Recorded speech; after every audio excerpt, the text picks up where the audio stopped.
Greetings, Earthlings, and welcome back to my channel. I am so dog tired right now. We drove 6.5 hours, actually probably 7 hours. We left at around 10 o'clock from Kentucky and arrived in Lenoir, North Carolina, at 1,000 trails called Black Mountain, I think, or something mountain. Anyway, for those of you that are 1,000 Trails members, or if you're just looking for a place to camp, if you've got a rig longer than about 40 feet, I would say, you want to avoid this spot. I forget what the name of it is. Doggone, it's really pretty. I gotta admit that it's pretty. It's a pretty good sized park. It's stretched out through all kind of hills and valleys and dips and curves. And the thing that's most upsetting is when I made the reservation, I asked the lady that made the reservation on the phone, how were the roads getting into the place, because I had heard that the roads was a little treacherous. And she said, oh, no, we don't have any problems getting in here. She said, I mean, they're a little narrow, but yeah, nobody has any problems getting in. I'm gonna call bullshit on that. Major bullshit. These roads is crazy. These goat trails. some of them are so narrow you got to pull over to the side and get off the road when there's a car coming in the other direction. The closer you get to the campground, the more narrow they get. Now, the second word of caution: if you fail to take the first word of caution to heart, and you decide to come out here to see for yourself, there's a big old sign out there with the campground on it. The GPS will tell you turn right at I forget the name of the street, but there's a big old sign from the campground there as well. So you turn right there, and then the GPS will tell you turn left on the next street, and it basically it takes you up a, I don't know. It's not even. It's something you should be riding a hill climbing bike in order to get up the damn thing. But the RV made it. I was stoked. I'm like, man, this RV is the bomb diggity. And so we got all the way up to the top of the hill, and we come to the end of that road, and that road we were instructed to turn right onto a gravel road. And then we followed that gravel road, and it went down a big hill and got to a mailbox and a stop sign where I was instructed to turn right again. And I'm telling my wife, I'm like, where in the hell is this thing taking me? It seemed like we're getting back in the woods. But at that particular right, there wasn't enough room for the RV to make it with the toad on the back. And I was only able to back up about 3 feet. And before I saw the tires on the toad turn. So I said, well, that's all I can go back with this. So we stopped right there. Wasn't no traffic. That's for damn sure. Unless a goat come by. But we disconnected the towed vehicle. I had my wife back that up a little bit. I backed up and I changed the angle on the turn so I could make it. Got over there, barely missed the mailbox, so that was a good thing. But then the daggone tail end of my RV drug on that hill that we had come down, and it tore the whole daggone the rear cap off on one side. Let me get you over here so I can show you. This seam right here, all the way up to the top, it's pulled that loose. My tow bar was flipped over and jammed underneath everything, and so basically, and let me tell you the funnest part about the whole thing. When we were in Kentucky, my next door neighbor, a fellow named Chris, came over and asked where we were going next, and I told him we were going to Lenoir, to North Carolina. I told him, and he said, I really ought to look at the name of this place so I'll give you the right information, but Black Mountain or whatever it is. He said, you're not going there, are you? I said, yeah, that's it. He said, man, you don't want to go there. He said, I'm telling you, your rig is too long.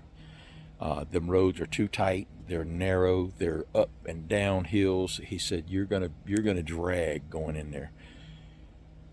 So I listened to what he said, and the first thing this morning before we even left Kentucky, I called the campsite here because we were a little late getting there. We was about 9:30 before we left, I guess. So I knew the office was open. So I called, spoke to a young lady here, and I told her my concerns. I told her that the fellow next to me had told me that he had been here several times, and this was no place for a 45-foot motorhome. He said he would be amazed if I made it in here. And he said, whatever you do, don't let them put you in the back section, because the roads to get back there, there's no way you'll make it.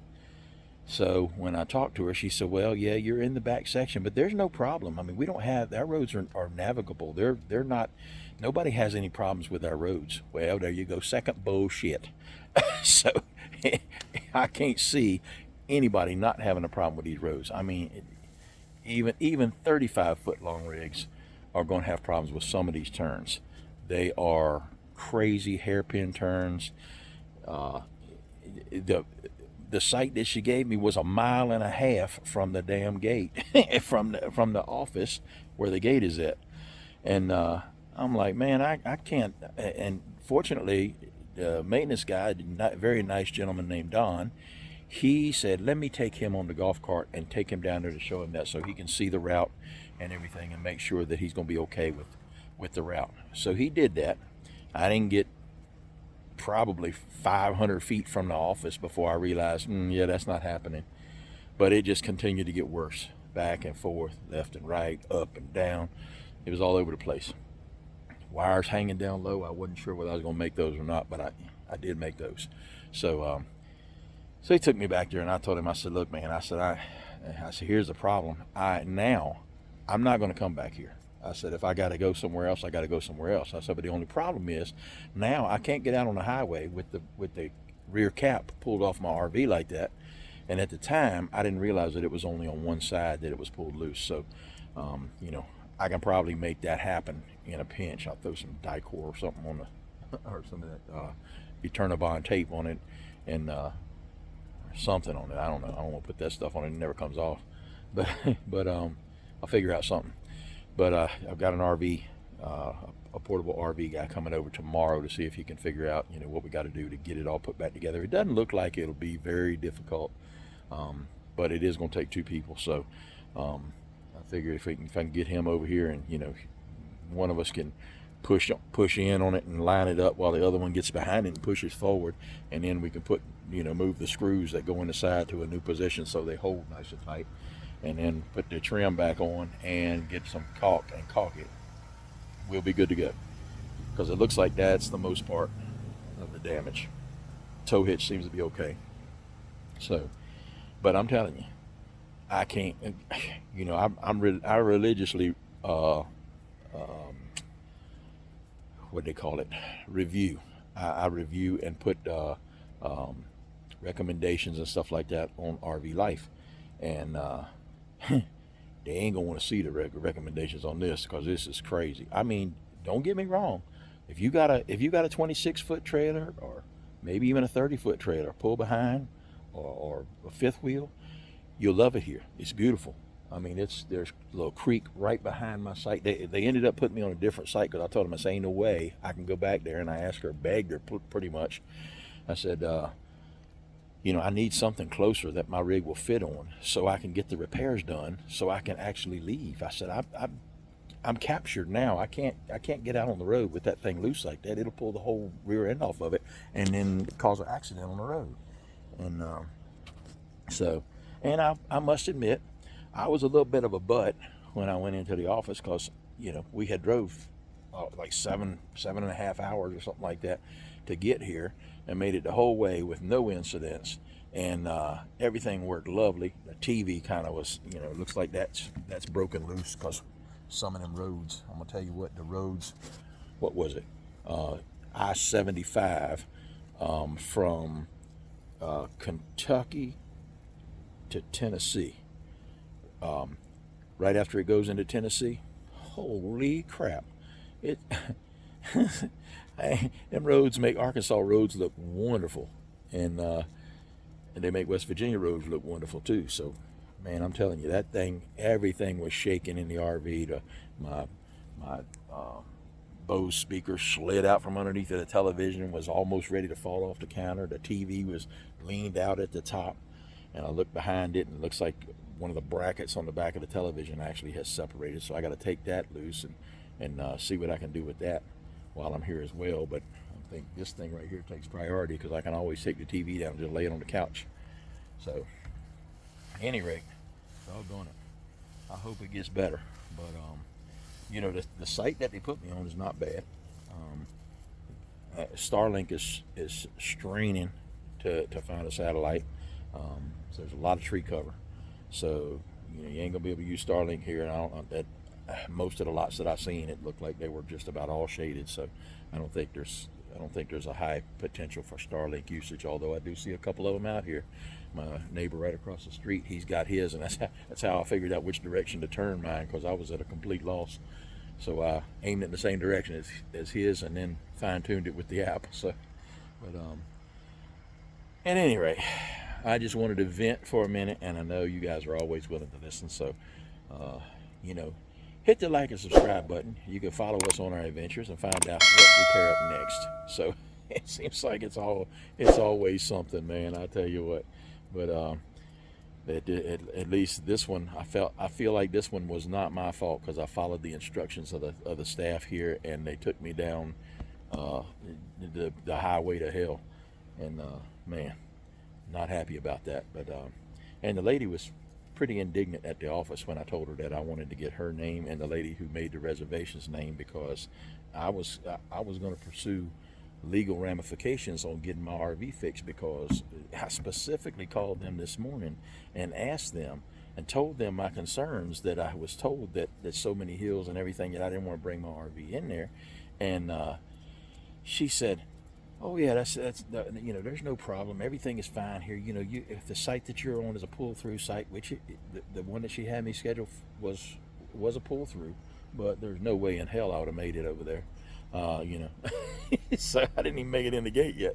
But which was another thing. I told her, I said, well, I'll come up there, and I'll guess I'll pull in the parking lot, and I'll go and look and see the site that you got me on, and I'll see if I think I can make it, and if I can, we'll go from there. And if I can't, I'll just keep the rig in the parking lot overnight, and we'll head out the next day. I'll change my reservations at our next spot and see if I can get in there a day early, and we'll leave and head on in that direction. I said, but it'll be too late for me to do that tonight. I mean, so. And she said, yeah, well, we can find a spot. She said, we might have to figure something out, but we can find a place for you to sit overnight if that happens. So I didn't even make it to the parking lot before the street got me. Anyway, y'all, I'm through venting. I'm gonna start drinking.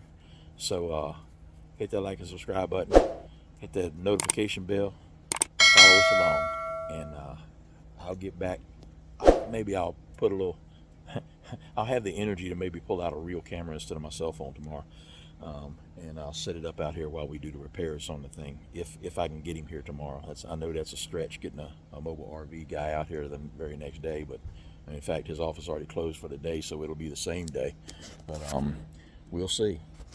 All right, y'all have a good evening. Stick with us. See you next trip.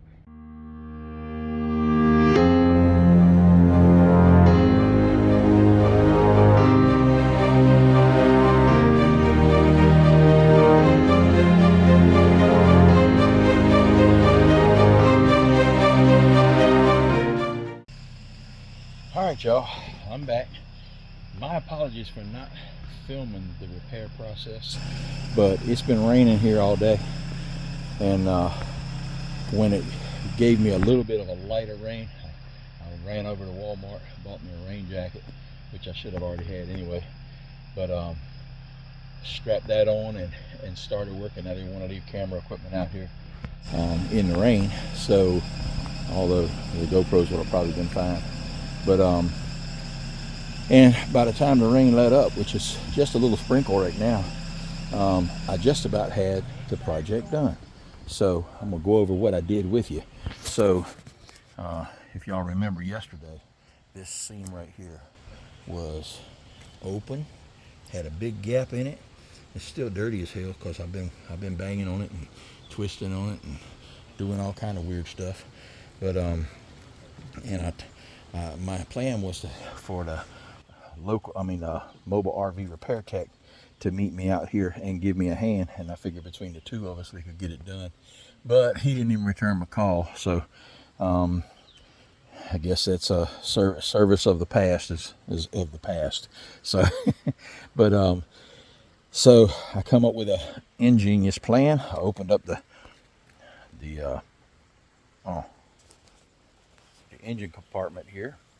Opened that up and took my ladder out, and then I got some of my ratcheting straps from that I used to secure my e-bikes down on the back of the Jeep.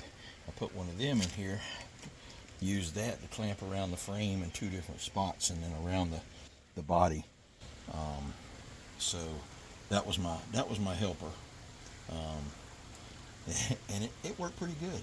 And I haven't released this yet, so hopefully, I say it worked pretty good, but we'll see once I release that. If the gap don't pop back in there, then we in good shape. But it seemed to have went along pretty well. It was a tedious thing, back and forth, up and down the ladder, and y'all know how I love that ladder. So, but yeah, it was a little bit tedious, but I think we got it done. So me and my strap. so and the good Lord up above, cause he guides my hand in everything I do. So all right. So I'm gonna button all this thing back up. I'm curious to see what the gap's going to look like between the door and the back cap, because it looks like that has been pushed back a little bit. So I think that's probably going to be a little bit of separation there. But my main concern today was to get it back together, because we're leaving here tomorrow and we're headed over to Lake Gaston, and we're going to stay at Lake Gaston for a day, and then we're headed up to Williamsburg, where I'll be for a couple weeks. So I'll have time to do this stuff when I get to Williamsburg. But it looks like all I'm going to have to do is, if the gap is not too bad, I might have to work with the gap a little bit. But at this point, it looks like all I'm going to have to do is just reseal the silicone down both sides of that piece of trim, and we'll be golden. So, all right. So for those of y'all that watch me call out the RV repair woman on her craziness, next time you comment on her, say, "Hey, can you do this?" But hey, she might have Jesus on her side too, so she might be able to get it done. Anyway, doggone it, y'all hit the like and subscribe button, and apparently there's going to be all kind of repairs for you to watch me do on this rig. I'm thinking, man, I got about 10 foot too much rig. So it seems like every time I turn around, I'm working on something. And most of the time, it's because of the length of this thing just makes it almost impossible. But I should have taken a video of the trail that I went down so I could show y'all that nonsense. But as it turns out, I went back over there today and retrace my steps to try to figure out what went wrong. Then I had to come back here and apologize to the lady in the office for acting like an ass yesterday, because it was not her fault. I mean, it would have been her fault if they had stuck me on that site back here in the back that they were originally sticking me on, a mile and a half from the gate. But this site right here is fine. I mean, it's small, and it's like right on the edge of a stream. Check this out. Again, this was a ditch yesterday, but because of the rain today, it's a stream now. Hot damn. So and you see where I got to put my Starlink antenna is right out there, because that's about the only place I could get a clear shot of some kind of sky out there, because this tree cover is something else here. But at any rate, we got our apologies doled out for fussing at her for giving me telling me that the roads were okay to navigate getting here. And actually, ironically, I know everybody knows that Google GPS is not the way to go. But as I go out and come back in from here to town and back in, Google guides me right to the place. Excuse the noise, but I think they're building a deck over there. But Google will bring me right here, no problem, no wrong turn. It was actually the Garmin trucker's GPS that I was using yesterday that led me astray. So and that did turn out to be the issue. It was the GPS, not the lady in the office. So kudos to her, and y'all come back and see us, and hit the like and subscribe, hit the notification bell, and remember, when camping, take only photos, leave only footprints. We'll see you next time.